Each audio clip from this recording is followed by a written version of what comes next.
அனைவருக்கும் வணக்கம். நடந்து முடிந்த ட்ரஸ்ட் எக்ஸாமுக்கான ஆன்சர் கீல நம்ம மேட் மட்டும் தனியா பார்த்திருந்தோம் இல்லைங்களா? இந்த வீடியோல நம்ம கணக்கு பாடத்திற்கான ஆன்சர் கீயை பார்க்க இருக்கிறோம். வாங்க வீடியோக்குள்ள போகலாம்.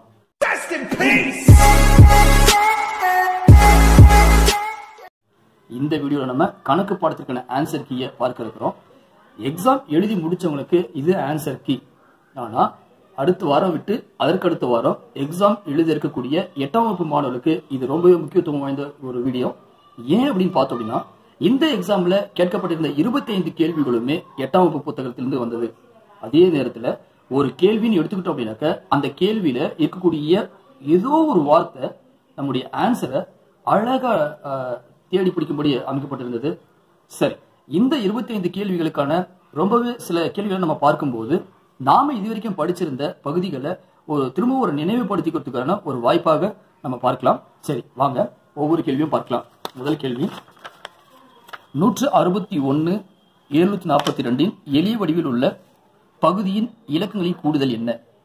இங்க இந்த பின்னத்தை நம்ம சுருக்கப்பட்டதற்கு எளிய வடிவம் மாத்தின பிறகு பகுதியில் இருக்கக்கூடிய பின்ன எண்களுடைய இலக்கங்களின் கூடுதல் என்ன கேட்குறாங்க.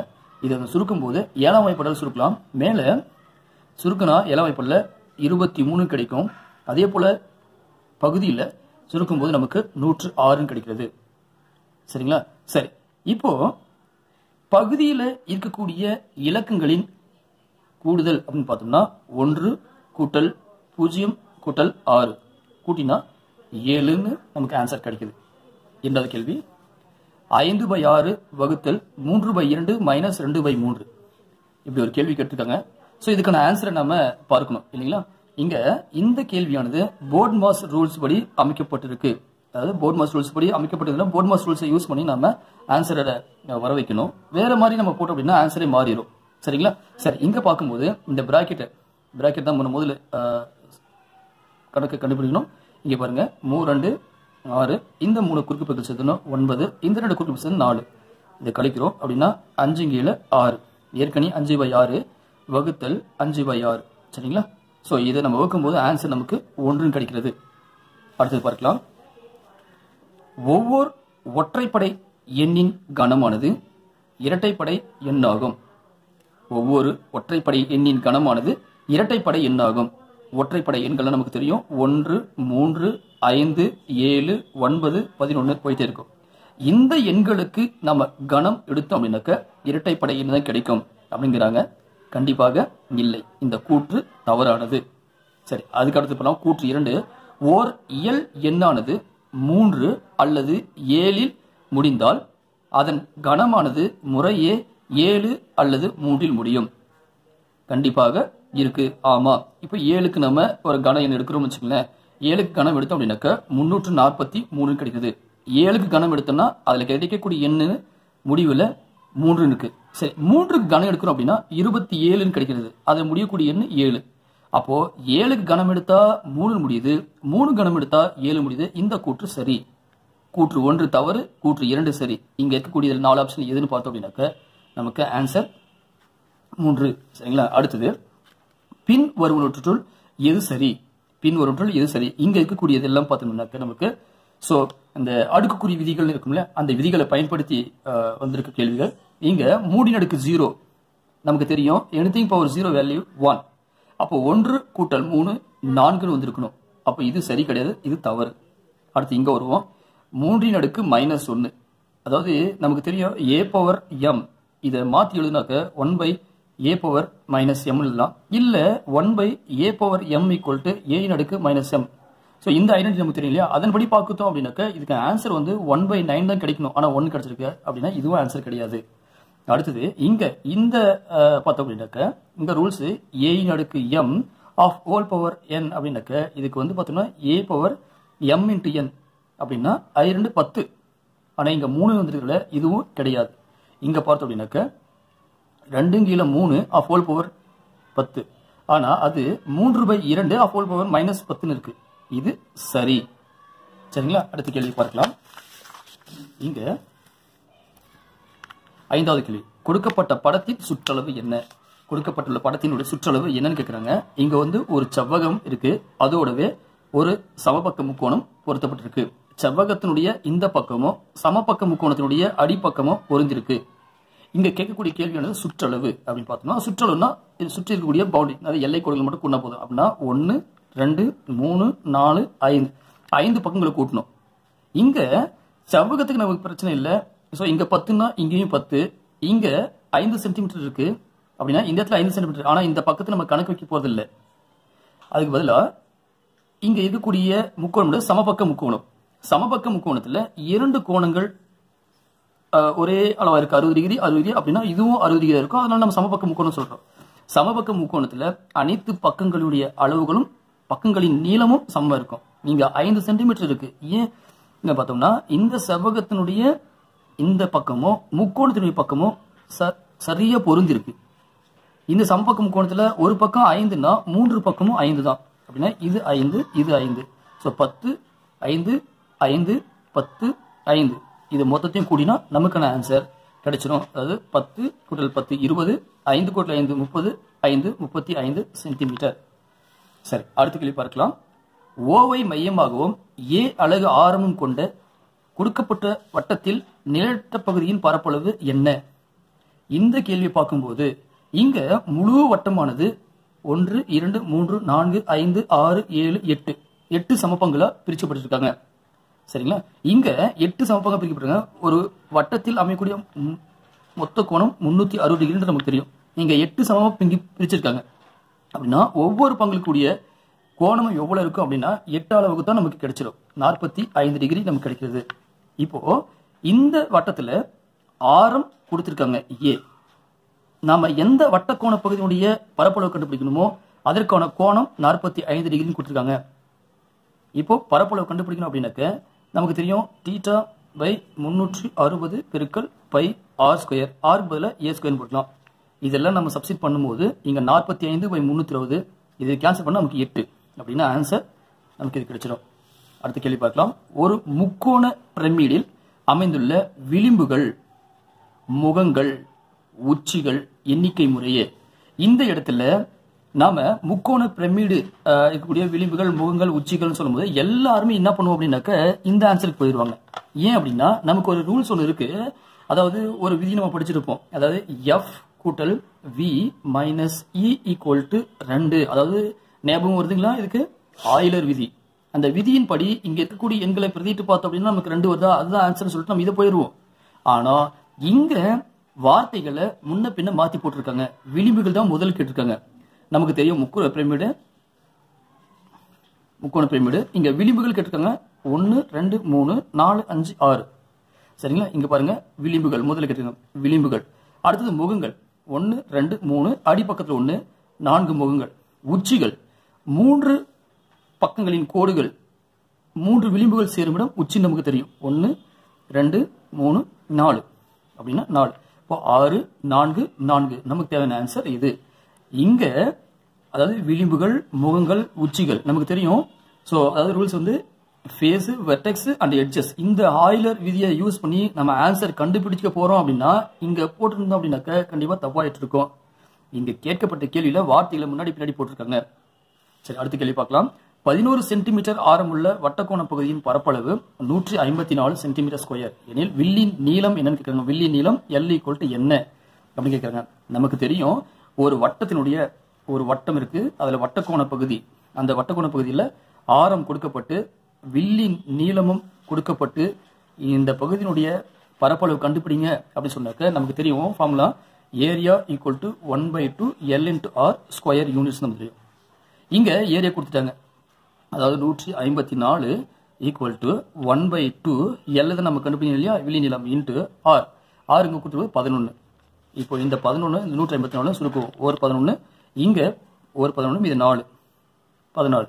இந்த 2 குறுக்கு பிரிச்சதுன்னா 14 பெருக்கல் 2 28 equal to L. L equal to 28 centimetre நமக்கான ஆன்சர். சரிங்களா? அடுத்த கேள்வி பார்க்கலாம். a plus B equal to 3, ab equal to 5 எனில் a cube plus b cube equal to என்ன? நமக்கு தெரியும் ஒரு ஃபார்முலா, அதாவது ரொம்ப ஈஸியான ஒரு ஃபார்முலா தான். அதாவது a பிளஸ் b the whole cube equal to a cube plus b cube plus 3 times AB into A plus B இல்லைங்களா? இந்த ஃபார்முலாவில் நேரடியாக சப்ஸ்டிட் பண்ணால் நமக்கு ஆன்சர் கிடைச்சிடும். இங்கே A plus B the whole கியூப்னா 3 கியூப் ஈக்குவல் டு இந்த A cube plus B cube தான் கண்டுபிடிக்கணும். அதை நம்ம அப்படியே வச்சுக்கலாம். பிளஸ் 3 இன்ட்டு இங்கே ஏபி கொடுக்கப்பட்டிருக்கு 5 இங்கே ஏ பிளஸ் பி 3 சரிங்களா? இங்கே 3/3ங்கிறது 27 ஈக்குவல் டு இதுதான் ஆன்சர் கண்டுபிடிக்கணும்.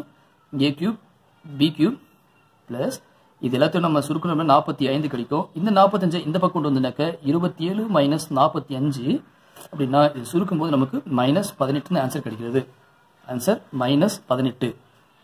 அடுத்த கேள்வி பார்க்கலாம். இந்த குவாட்ரடிக் ஈக்குவேஷனுக்கு இது ஃபேக்டர்னு கொடுத்துட்டாங்க அப்படின்னா p இனுடைய மதிப்பு என்ன அப்படின்னா ரொம்பவே சிம்பிள். அதாவது நம்ம இந்த இருபடி சமன்பாடு இந்த குவாட்ரடிக் ஈக்குவேஷனுக்கு ஃபேக்டரைசேஷன் செய்யறதுக்கான ஒரு குறுக்கு வழியை நம்ம 8ஆம் வகுப்புல பார்த்துருக்கோம் இல்லைங்களா? அதாவது எப்படின்னாக்கா இந்த கோஎஃபிஷியன்ட் ஆஃப் எக்ஸ் ஸ்கொயர் இந்த எக்ஸ் ஸ்கொயருடைய இந்த இடத்துல இருக்கக்கூடிய எண் இருக்கு பார்த்தீங்களா? அதாவது 1 அந்த பிளஸ் ஒன்னையும் கான்ஸ்டன்ட் சொல்லுவோம் மாறிலி அதனுடைய மதிப்பையும் அப்படி எடுத்துக்கணும். அதாவது பிளஸ் இது ரெண்டுத்துக்கு பெருக்கல் எடுத்தோம்னாக்க 28 கிடைக்கணும் சரிங்களா? அந்த 28 வர்ற மாதிரி 2 எண்களை நம்ம எடுக்கணும் சரிங்களா? அந்த 2 எண்களை நம்ம கூட்டினா இங்க இருக்கு பாருங்க எக்ஸ் உடைய கோஎஃபிஷியன்ட் இந்த மதிப்பு கிடைக்கணும் ஆச்சுங்களா? எக்ஸ் உடைய கோஎஃபிஷியன்ட் இங்க மைனஸ் இருக்கு அப்படின்னா இங்க மைனஸ் வரணும். அதே இங்க இருக்கக்கூடிய இந்த 2 எண்களை நம்ம பெருக்கினால் இங்க இருக்க கன்சிடர் அப்படின்னா 7 4 28 இங்க பிளஸ் 28 வரணும் அப்படின்னா -7 -4 மைனஸ் இன்டூ மைனஸ் பிளஸ் 28 அந்த -7ஐயும் -4ஐயும் சேம் சைன் ஒரே குறியீடு இருந்தா கூட்டிக்கணும். -7ஐயும் -7 கூட்டினா -11 அப்படின்னா இங்க p அப்படிங்கிற எழுத்துக்கு பக்கத்துல அதாவது எழுத்து இருக்கிற வேண்டிய இடத்துல நமக்கு என்ன இருக்கணும்னாக்க -11 இருக்கணும். p இன் மதிப்பு இந்த p இனுடைய மதிப்பு தான் கேட்கறாங்க. ஏற்கனவே மைனஸ் இருக்கு ஆச்சுங்களா? கவனமா பார்க்கணும். இங்க p இன் மதிப்பு தான் கேட்கறாங்க. ஏற்கனவே இங்க மைனஸ் கொடுக்கப்பட்டிருக்கு அப்படின்னா நாம எடுக்க வேண்டிய எண் வந்து எண் மட்டும் தான் எடுக்கணும். ஆன்சர் வந்து -11. இங்க ஒருவேளை பிளஸ் கொடுத்திருந்தாங்கனாக்கா நம்ம -11 எடுத்துருவோம். நீங்க மைனஸ் கொடுக்கப்பட்டிருக்கு p இருக்க வேண்டிய இடத்துல என்ன மதிப்பு கேட்கலாம் நம்ம 11 எடுத்துக்கிறோம். அடுத்த கேள்வி பார்க்கலாம். அடுத்தடுத்த 3 எண்களில் அதாவது அடுத்தடுத்த 3 நம்பர் 1 2 3 அடுத்தடுத்த 3 எண்களில் மிகச்சிறிய எண் x -2 மிக சிறிய எண் தான் x -2 எனில் மிகப்பெரிய எண் என்ன? மிகப்பெரிய எண் தெரியாது. மிகச்சிறிய நம்பர் சரி மிகச்சிறிய நம்பரை வந்து நம்ம முதல் நம்பர்னு வச்சுக்கலாமே. x -2 என்பது முதல் நம்பர் வச்சுக்கிட்டோம்னாக்க அதற்கு அடுத்த எண் என்ன இருக்கும்? அடுத்தடுத்த நம்பர்னு சொல்றதுனால அதுக்கு அடுத்த நம்பர் இதோட ஒன்று கூடுதலாக தான் இங்க இருக்கும் இல்லையா? அப்போ இங்க -2 இங்க +1 x -1 இருக்கும். இது இரண்டாவது எண். இதுக்கு அடுத்த எண் ஒன்று இருக்கு அப்படின்னாக்க இது கூட ஒன்று கூடுதலாகும் இல்லையா? அப்படி கூடுதல்னா இந்த +1 -1 கேன்சல் x மட்டும் இருக்கும். அப்போ முதல் எண் x இரண்டாவது எண் x -1 மூன்றாவது எண் x -2 கணக்குல அவங்களே சொல்லிட்டாங்க x -2 என்பது மிக சிறிய எண். அப்ப மிகப்பெரிய எண் என்பது x தான். அதுக்கான ஆன்சர் 4. இங்க y = 5x என்ற நேர்கோடானது நேர்கோடுன்னு சொல்லிட்டாங்க. இங்க வார்த்தை ரொம்ப முக்கியம். y = 5x என்பது நேர்கோடு. நேர்கோடானது எப்பொழுதும் டேஷ் வழியாக செல்லும். எதன் வழியாக செல்லும்? அதாவது ஒரு புள்ளி வழியாக செல்லுமா அல்லது சென்டர் பாயிண்ட் வழியாக செல்லுமா அப்படிங்கிறது நம்ம கிராஃப் அப்படி அந்த பகுதியை படிக்கும்போது நம்ம பார்த்துருப்போம். ஒரு கிராஃப் வரைகிறோம். இது x ஆக்சிஸ் இது y ஆக்சிஸ் எடுத்திருப்போம். y = 5x என்பது ஒரு நேர்கோடுன்னு சொல்லிட்டாங்க.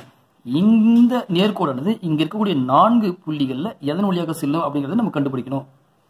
இங்க y என்பது x ஐ போலவே 5 மடங்கு அப்படிங்கறது பொருள்.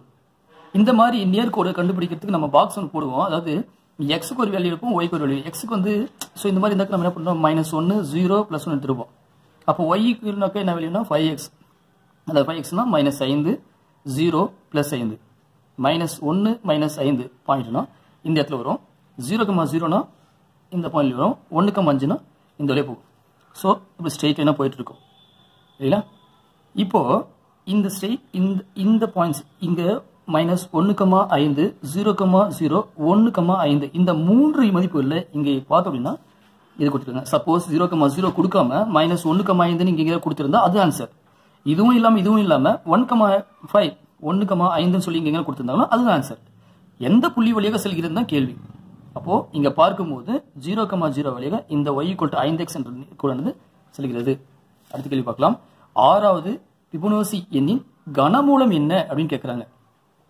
ஆறாவது எண் அப்படின்னாக்க ஆறாவது எத்தனாவது எண்ணு கேட்குறாங்களோ அதற்கு முன்னாடி இருக்கக்கூடிய எண்ணும் அதற்கு முன்னாடி இருக்கிற எண்களினுடைய கூட்டுத்தொகை தான் இந்த ஆறாவது எண். அப்படின்னா ஐந்தாவது எண் நமக்கு தெரியும், ஐந்தாவது எண் 5. நான்காவது எண் ஃபிபொனாச்சி நம்பர் 3. 3ஐயும் 8ஐயும் கூட்டினா நமக்கு 8 கிடைக்கிறது. இப்போ ஆறாவது எண் 8. ஆறாவது எண்ணுடைய கனமொழி என்னன்னு கேட்குறாங்க. 8 கனமொழி எடுத்தோம்னா 2. அடுத்தது முக்கோணம் ஏபிசியின் கோணம், அதாவது பி வந்து எடுத்து 90 டிகிரி அப்படின்னா ஏபிசி முக்கோணத்துடைய செங்கோட்டு மையம் எங்கு அமையும் கேட்குறாங்க. இந்த செங்கோட்டு மையம்ங்கிற ஒரு பகுதியில நம்ம ரொம்ப கவனமா பார்த்துருப்போம். இது உங்களுக்கு தெரியுமா அப்படிங்கிற ஒரு வந்து பார்த்தோன்னா ஒரு ரோஸ் கலர் பாக்ஸில் கொடுத்துருப்பாங்க. அதாவது செங்கோட்டு மையம், சுற்றுவட்ட மையம், அணித்தொகை முக்கோணங்களுக்கும் எப்படிப்பட்ட உள்வட்ட மையங்கள் அமைஞ்சிருக்குன்னு சொல்லி ஒரு ரோஸ் கலர் பாக்ஸில் நம்ம படிச்சிருப்போம். அதுல இந்த செங்கோட்டு மையமானது 3 வகையான கோணங்களுக்கும் 3 விதமா இருக்கும் அப்படின்னு பார்த்திருப்போம். ஸோ ஒரு முக்கோணத்துல செங்கோட்டு மையமானது குறுங்கோணமா இருந்தாக்க அது பார்த்தோம்னா உள்ள அந்த முக்கோணத்துக்கு உள்ளாரே அமையும் நம்ம பார்த்திருப்போம். விரிகோணமா இருந்தா முக்கோணத்துக்கு வெளியே தான் அந்த செங்கோட்டு மையம் அமைஞ்சிரும் பார்த்திருப்போம். செங்கோண முக்கோணமா இருந்தா கரெக்டா எங்க செங்கோணம் உருவாகுதோ அதன் மேலேயே அந்த செங்கோட்டு மையம் அமையும் அப்படிங்கிறத ஒரு கருத்தை நம்ம பார்த்துருப்போம் இல்லைங்களா. ஸோ இந்த முக்கோணத்துல செங்கோண முக்கோணம் அமையக்கூடிய இடம் பி அப்படின்னா செங்கோட்டு மையமும் இந்த இடத்துல அமையும். இங்க எல்லாருமே நம்ம என்ன பண்ணுவோம், இது செங்கோண முக்கோணம் அப்போ கர்ணத்தின் மீது தானே அமையும் அப்படிங்கிறது நம்ம வந்து டக்குன்னு பண்ணுவோம், கர்ணத்தின் மீது அமையும் சொல்லிட்டு போயிடுவோம்.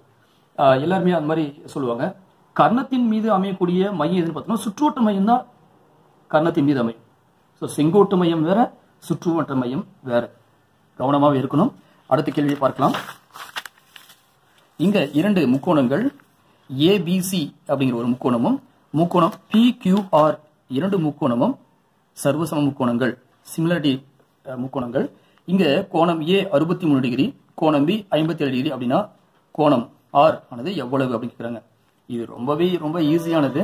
அதாவது ஏபிசி முக்கோணமும் PQR முக்கோணமும், ஏபிசியும் PQR முக்கோணமும் சர்வசம முக்கோணங்கள். ஏ கோணம் சர்வசம 2 முக்கோணங்கள் சர்வசம முக்கோணம்னா இந்த இடத்துல கோணம் என்ன இருக்கோ அதே கோணம் தான் இங்க இருக்கும். இந்த இடத்துல கோணம் என்ன இருக்கோ அதே தான் இங்க இருக்கும். மூன்றாவது கோணம் ஆட்டோமேட்டிக்கா அதே தான் இருக்கும். இங்க ஏ கோணமானது 63 டிகிரி 57 டிகிரி. ஒரு முக்கோணத்துல 3 கோணங்கள் இருக்கும். 3 கோணங்கள் கூடுதல் 180 டிகிரி. சோ இங்க 2 கோணங்கள் கொடுத்தாங்க. மூன்றாவது ஒரு கோணம் இந்த 2 கோணங்களின் கூடுதலை தவிர்த்து மீதி அதுதான் இல்லையா. இங்க 63 டிகிரி, இங்க 57 டிகிரி, மொத்தமா கூட்டினா 120 டிகிரி. மீதம் இருக்கக்கூடிய கோணங்கள் எழுபத்தொன்னா 60. சரிங்களா. சோ இங்க கோணம் சியும் கோணம் ஆரும் ஒரே அளவு, அதாவது 60 டிகிரி. ரைட். அடுத்த கேள்வி பார்க்கலாம். பின் வருவனவற்றில் எவை சார் பகா எண்? கோப்ரைம் நம்பர்ஸ் என்ன? அதாவது எந்த 2 எண்களுக்கு HCF வேல்யூ வந்து 1 தான் இருக்கணும், அதாவது நம்பர் 1 மட்டும் தான் இருக்குதோ அதுதான் கோப்ரைம் நம்பர்ஸ் சொல்லிட்டு நம்ம படிச்சிருப்போம் இல்லைங்களா. அப்படி பார்க்கும்போது இங்க 8,15 இதற்கு இதுதான் இந்த எண்கள் தான் கோப்ரைம் நம்பர்ஸ். அடுத்த கேள்வி. இரு கோணங்கள் சர்வ சமமாகவும் மிகை நிரப்பிகளாகவும் இருப்பின் அவை இரண்டும் எந்த மாதிரியான கோணங்கள்? கண்டிப்பா செங்கோணங்கள் தான். செங்கோணங்கள் தான். அடுத்தது பாதை வளைவு கணக்கு. இந்த கேள்வி 8ஆம் வகுப்புல அப்படியே கொடுத்திருக்காங்க. ஒரு எடுத்துக்காட்டுல ஒரு விளக்குதல், ஒரு நம்ம புரிய வைக்க அந்த பாதை கணக்குல என்ன அப்படின்னு சொல்லி புரிய வைக்க இந்த கணக்கு கொடுத்திருப்பாங்க. இதுல நேரத்தை, குறைந்த நேரத்தை எடுத்துக்கொள்ளக்கூடிய வழித்தடம் என்ன? அதாவது குறைந்த நேரம்னா இதை கூட்டினா எது வந்து குறைவா இருக்கும் அதுதான் நமக்கான குறைந்த நேரத்தை. ஸோ அந்த ஆன்சர் நமக்கு அப்படி பார்த்தோம்னா ABCE. ஸோ நமக்கு ஆன்சர் ABCE 17, 5, 8 இதுதான் குறைவா வரும். 30 மணி நேரம் மீதியெல்லாம் அதிகமாக வரும். ஸோ நமக்கான ஆன்சர். அடுத்த கேள்வி. இந்த கேள்வி இந்த மாதிரி பொறுத்துக கேள்விகள் நம்மளுடைய வெற்றி தோல்வியை நிர்ணயிக்கூடிய கேள்விகள். அதே போல கூற்று 1, கூற்று 2, கூற்றுக்கான காரணம், இந்த 3 கேள்விகள் தான் நம்முடைய எக்ஸாம்ல வெற்றியோ தோல்வியோ நிர்ணயிக்கூடிய கேள்விகள் நம்ம ஏற்கனவே நிறைய முறை பார்த்துருக்கோம். அதுக்கான ஷார்ட்கட்டையும் நம்ம சேனல்ல பார்த்துருக்கோம். அதுக்கான லிங்கையும் நான் உங்களுக்கு கீழே கொடுக்குறேன், பாருங்க. இந்த மாதிரி கேள்விகளுக்கு தான் நம்ம ரொம்பவே முக்கியத்துவம் கொடுத்து கொஞ்சம் கவனமா நம்ம பார்க்கணும். அதே போல இந்த மாதிரி கேள்விகள் வரும்னு நினைச்சு நம்ம என்ன பண்ணணும், நம்மளுடைய ப்ரிப்பரேஷன் ரொம்ப ஸ்ட்ராங்கா நம்ம மேல போகணும். சரிங்களா? சரி, இந்த மாதிரி கேள்விகள் வந்தா நம்ம எப்படி செய்யறது அப்படிங்கிறது அந்த ஷார்ட்கட் படியே நமக்கு பார்த்துடலாம். அதாவது இங்க இருக்கக்கூடிய கேள்வி கடைசியை பார்க்கிறோம், சுற்றுவட்ட மையம். இந்த சுற்றுவட்ட மையத்துக்கான ஆன்சர் எதுன்னு பாருங்க. இங்க சுற்றுவட்ட மையம் என்பது எப்படி உருவாகுனா, முக்கோணத்துடைய மையக்குத்துக்கோடுகள் சேர்றது தான், அனைத்து பக்கங்களுடைய மையக்குத்துக்கோடுகள் சேர்ந்ததான் சுற்றுவட்ட மையமா உருவாகும். அதாவது D3. இந்த D3ங்கிறது ஆப்ஷன் இங்க இருக்கக்கூடிய 4ல எங்க இருக்குன்னு பாருங்க. இங்க இருக்கு அப்படின்னா இந்த கேள்விக்கான ஆன்சர் இதுதான். மீதி இருக்கக்கூடிய 3 சரியா இருக்குமானா கண்டிப்பாக சரியாக இருக்கும். சரிங்களா? ரைட், அடுத்த கேள்வி பார்க்கலாம். 2 பலவுள் தெரிவு வினாக்களில் A, B, C மற்றும் D தெரிவுகளிலிருந்து சரியான விடையை தேர்ந்தெடுக்க எத்தனை விதமான வழிகள் உள்ளன? எத்தனை விதமான, ரொம்ப சிம்பிள் இது. அதாவது 2 கேள்விகள், ஒரு முதல் கேள்வி 2 கேள்வி இல்லையா? ரொம்ப சிம்பிளாவே நம்ம படிச்சிருப்போம். முதல் கேள்விக்கு A, B, C, D, இரண்டாவது கேள்விக்கு A, B, C, D. 1 2 3 4 4. அடுத்து B ஸ்டார்ட் பண்றோம். 1 2 3 4. அடுத்து C ஸ்டார்ட் பண்றோம். 1 2 3 4. அடுத்து D ஸ்டார்ட் பண்றோம். 1 2 3 4. இப்போ 4 கூட்டினா 16 வழிகள் நமக்கு இருக்கிறது. ரைட், அடுத்த கேள்வி. எக்ஸின் எக்ஸ் சதவீதம் என்பது 49 எனில் எக்ஸ் என்பது என்ன? இந்த மேத்தமெட்டிக்கல் ஸ்டேட்மெண்ட் அப்படியே வந்து ஒரு கணக்கீட நம்ம மாத்தணும் அப்படின்னாக்க, ஸ்டெப் படி மாத்தணும் அப்படின்னா இந்த இன்னுங்கிற இடத்துல பெருக்கல் வரும், 80ங்கிற இடத்துல ஈக்குவல் டு வரும் இல்லையா? அதாவது எக்ஸ் பெருக்கல் எக்ஸ் பர்சன்டேஜ் ஈக்குவல் டு 49 வரும். அப்போ எக்ஸ் பெருக்கல் எக்ஸ் பை 100 ஈக்குவல் டு 49. இப்போ நம்ம எக்ஸுக்கு இதை கண்டுபிடிச்சிட்டோம். அதாவது எக்ஸ் தான் கேட்டிருக்கீங்க, கண்டுபிடிக்கணும். அதனால இந்த 100 குறுக்கு பெருக்கல் சேரும். அப்போ X into X equal to 49 பெருக்கல் 100. எக்ஸ் இன்டு எக்ஸ்னா எக்ஸ் ஸ்கொயர், 49 பெருக்கல் 100. இது எல்லாத்துக்குமே நம்ம ஸ்கொயர் ரூட் எடுத்துருவோம். எடுத்தோம்னா எக்ஸ் ஈக்குவல் டு 7 பெருக்கல் 10, எக்ஸ் ஈக்குவல் டு 70 நமக்கான ஆன்சர். இங்க 70 இங்க இருக்கு. அடுத்தது, ஒருவர் 8 பொருட்களை 1000 ரூபாய்க்கு வாங்குகிறார். அப்போ ஒவ்வொரு பொருளுடைய விலை 125 ரூபாய் இல்லைங்களா? ஒவ்வொரு பொருளையும் 120க்கு விற்கிறார். 8 பொருளை 1000 ரூபாய்னா ஒரு பொருளுடைய விலை 125 ரூபாய். அதே ஒரு பொருளை வந்து 120 ரூபாய்க்கு விற்கிறார். அப்ப அவருக்கு கண்டிப்பாக நஷ்ட சதவீதம் ஏற்படுது இல்லையா? அது எவ்வளவுன்னு கேட்கறாங்க. ரொம்ப சிம்பிள். அதாவது 8 பொருள் வித்ததுக்கு வாங்கினது 1000 ரூபாய். அவர் வித்தது வந்து பார்த்தோம் அப்படின்னாக்க 960 ரூபாய்க்கு விற்கிறார். அப்போ நஷ்ட சதவீதம் வேணும் அப்படின்னாக்க நஷ்ட சதவீதம் எவ்வளவுன்னு பார்த்தோம் அப்படின்னா 40/1000 மொத்த தொகை பெருக்கல் சதவீதம் 100. கேன்சல் பண்ணிடுவோம். இந்த 0 கேன்சல் பண்ண 4% அவருக்கு நஷ்ட சதவீதம் ஏற்படுகிறது.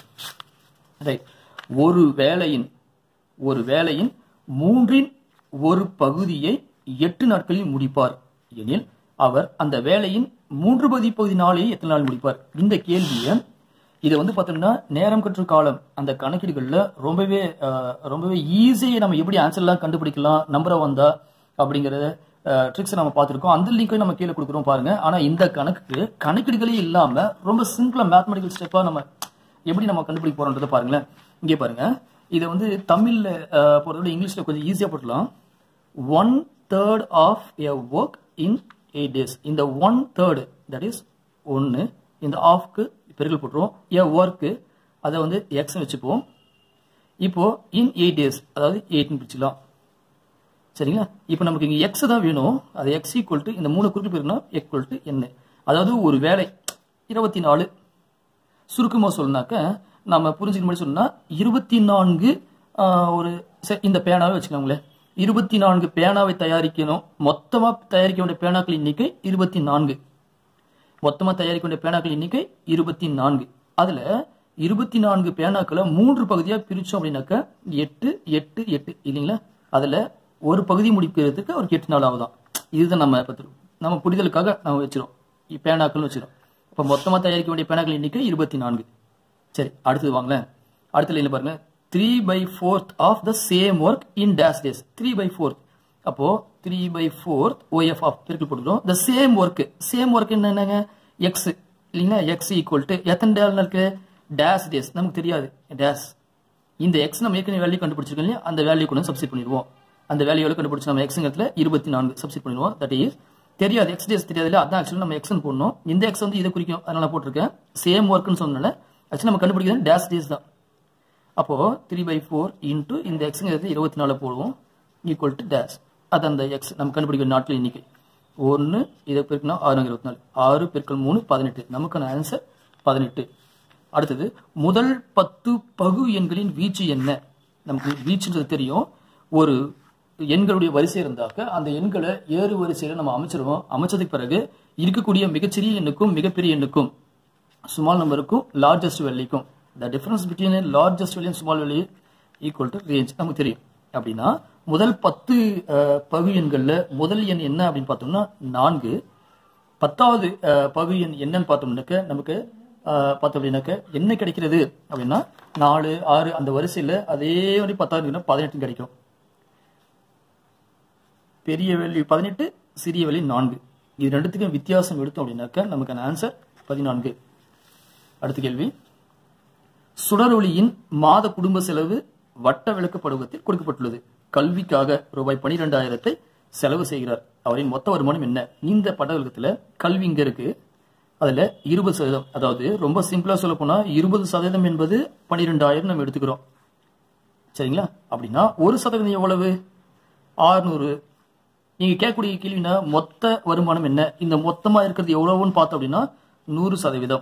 1% என்பது 600னா அப்படின்னா 100% என்பது 60,000 கிடைக்கும். அப்படின்னா மொத்த வருமானம் அவருக்கு எவ்வளவுன்னு பார்த்தோம்னா 60,000. சரிங்களா? இந்த வீடியோவில் இருந்து அடுத்த வீடியோவில் பார்க்கலாம். ப்ரிப்பரேஷனை சம்மரைஸ் செய்துட்டு இருங்க. நன்றி, வணக்கம்.